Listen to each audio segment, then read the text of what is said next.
Supreme Court of India has given a landmark verdict recognizing digital access as a fundamental right. The ruling not only paves way for broader inclusion in digital services, but also recognizes the struggles and the challenges faced by acid attack survivors and also other persons with disabilities.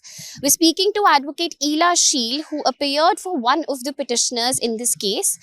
Ma'am, a landmark verdict has come in from the top court in this case as far as digital access is considered. Can you please share with us what motivated you and your client to file this petition? Were there any barriers that you or those around you were facing? Yeah, so a very pertinent question. So Amar, who I represent, he is a lawyer and he is somebody who has 100% blindness. And Amar and I have been working on rights of persons with visual impairment for some time.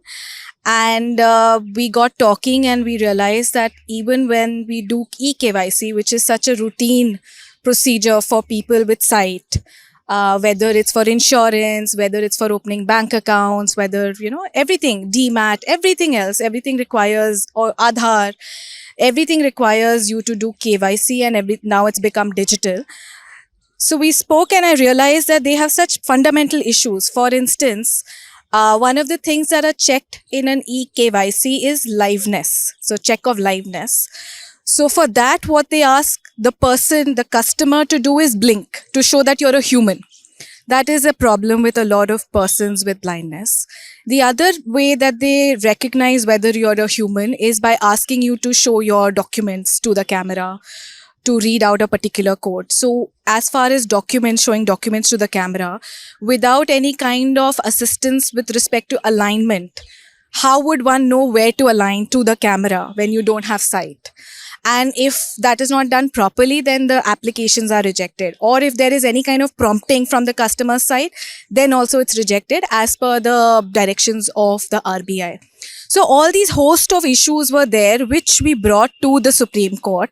While the acid attack survivors were facing issue with respect to blinking, but persons with blindness and a visual impairment also had other issues of alignment, camera alignment, facial recognition, reading out the code, random code that is displayed, of course, blinking, all of that. So then we decided to move this petition before the Supreme Court under Article 32.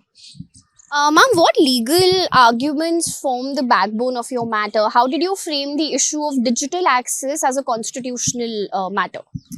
So, that's a gift given to us by the Supreme Court, honestly. We did not go so far to say that it should be declared as a fundamental right under Article 21. That to mean that for it to be right to life, under right to life. But it's in the wisdom of the Supreme Court that they realize that in today's day and age, everything is digital. Whether it's healthcare, education, insurance, our entertainment, finances, our world is around digital. Digital platforms, applications, governance is also digital now. So they said that our lives revolve around everything digital. Therefore, right to life has to be reinterpreted to include access to digital as a fundamental right under Article 21. So although we had not specifically argued it, our arguments were primarily based on the statutory rights as under the Rights of Persons with Disabilities Act and recognition in various other judgments of the Supreme Court and other courts as a constitutional mandate under Article 14, etc. But here the court went a step ahead. So they have said that accessibility or even access to digital platforms is not just a policy decision or a policy discretion. It is now a constitutional imperative. What that means is now it is part of Article 21 right to life, which means that for any reason, if I am denied access to digital platforms, websites, whatever digital access means, then I, as a citizen, have a right to approach the courts under Article 226 or Article 32 and come for enforcement of my fundamental right.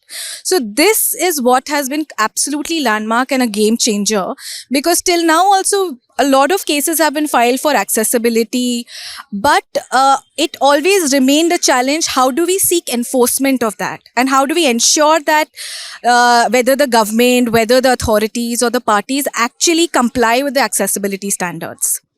Ma'am, other than the pointers that you've already mentioned, important takeaways according to you from the top court's verdict in this case, how do you envision the judgment changing lives of people on ground?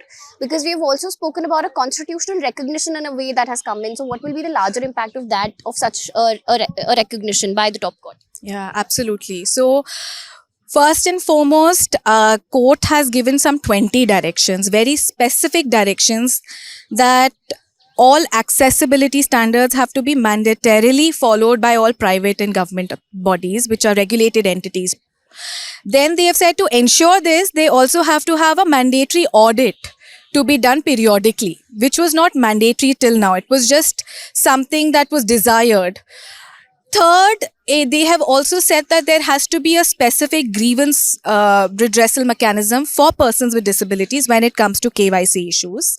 And also with respect to KYC rejected applications of persons with disabilities due to all these reasons, there has to be like a human review and recheck those rejected applications. So apart from the directions that the court has passed for persons with disabilities and accessibility, the court has recognized that we are living in a digital era. We are living in an era which is it's ruled by technology. Therefore, it is part of our life. And when the court has said that access to digital is a fundamental right under Article 21, they have said that it is not only for persons with disabilities, it is for marginalized communities, it is for weaker economically, situated persons, regional minorities, senior citizens, everybody. So they have also said that when it comes to connectivity, there are rural areas where there's not even enough connectivity of internet. That is also, in that sense, denial of access to digital platforms. Apart from that, they have also spoken about that how it should be in a regional content so that everyone is able to access it and there is no digital divide between the people. And they have asked the authorities, the government, to take active measures to ensure that this divide is gapped. Yeah. Thank you so much for speaking to us, ma'am, and thank you for leading this fight to more access and inclusion. That was the counsel for the petitioner who approached the Supreme Court in this case. The top court, through this ruling, has made one thing very clear: access and inclusion are not just luxuries, they're rights. How effective will the implement on ground be? That is something that remains to be seen. With camera person Ashwini from New Delhi, this is Shrishti Ojha for India Today.